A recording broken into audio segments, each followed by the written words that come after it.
शहद जो है वो विशेष प्रकार की मक्खियों के द्वारा फूलों का रस चूस के तैयार किया जाता है।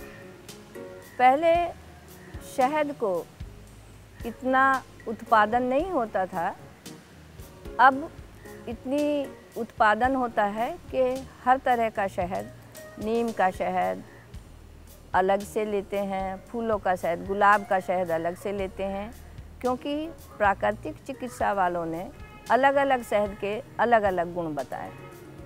आयुर्वेद में भी 8 प्रकार के शहद का वर्णन किया गया है, जिनके गुण अलग अलग तरह से होते हैं। शहद, जैसा कि आप लोग सभी जानते हैं, एक चिपचिपा पदार्थ होता है, मीठा होता है। इसमें जब रिसर्च करने के बाद देखा गया तो ग्लूकोज, लैक्टोज, फ्रक्टोज इनकी मात्रा अधिक मिलती है, इसलिए पाचन के हिसाब से शहद अति टाइम से जो है पाचन करता है। शहद को योगवाही कहा गया है। योगवाही का अर्थ होता है जो जल्दी से किसी चीज़ को लेके शरीर में पाचन कर दे।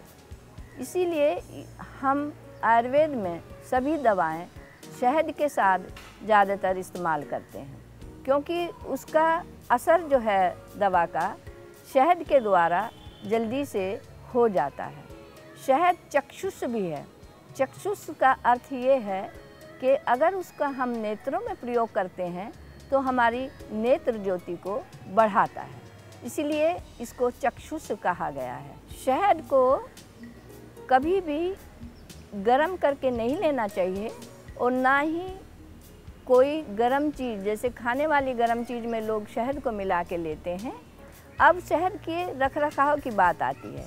शहद, नए शहद का गुण अलग है और पुराने शहद का गुण अलग है। नए शहद को यदि हम लेते हैं तो हमारे ये न्यूट्रिएंट का काम करता है, यानी कि भोज्य पदार्थ की तरह से हम इसको अपने स्वास्थ्य लाभ के लिए इस्तेमाल कर सकते हैं, जैसा कि विदेशों में इसका उपयोग किया जाता है। वो लोग एज ए न्यूट्रिएंट इसका प्रयोग बहुत करते हैं। और यदि हम मोटापा कम करने के लिए शहद का सेवन करें तो हमेशा पुराना शहद लेना चाहिए।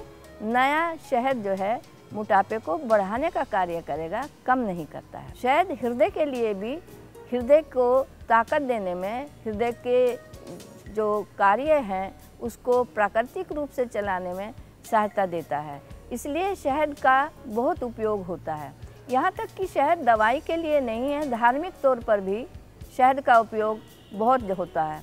हम लोग शहद से पंचगव्य बनाते हैं, जो कि अति पवित्र चीज़ मानी जाती है, जो हर पूजा में, हर जो हमारे अच्छे यजन, अच्छे कार्य होते हैं उसमें हम इस्तेमाल किए जाते हैं। इसलिए शहद हमारे लिए अमृत तुल्य है और भारतवर्ष में शहद का बहुत ही उपयोग किया जाता है। शहद जो है ये वर्ण यानी कि कॉम्प्लेक्शन को भी साफ करता है। शहद जो है घाव भरने के लिए भी, इसे वर्ण रोपण या वुंड की हीलिंग के लिए भी पुराने ज़माने में बहुत लोग इसका इस्तेमाल करते थे कि अगर कहीं व्रण है तो इसको लगाने से लाभ होता है। इसमें जो व्रण है उस पर घाव पे लगा करके इस्तेमाल करते हैं तो हीलिंग बहुत अच्छे से होती है। शहद की बहुत सारे उपयोग इसी तरीके से इस्तेमाल किए जाते हैं, जिसका कि एक साइंटिफिक वो भी मिला है कि हीलिंग में शहद बहुत इस्तेमाल किया जाता है। और आजकल मार्केट में उस तरह की ऑइंटमेंट्स, उस तरह के फेस पैक, उस तरह के ब्यूटी में लगाने की बहुत सारी चीज़ें उपलब्ध हैं जो कि हम लोग इस्तेमाल करते हैं।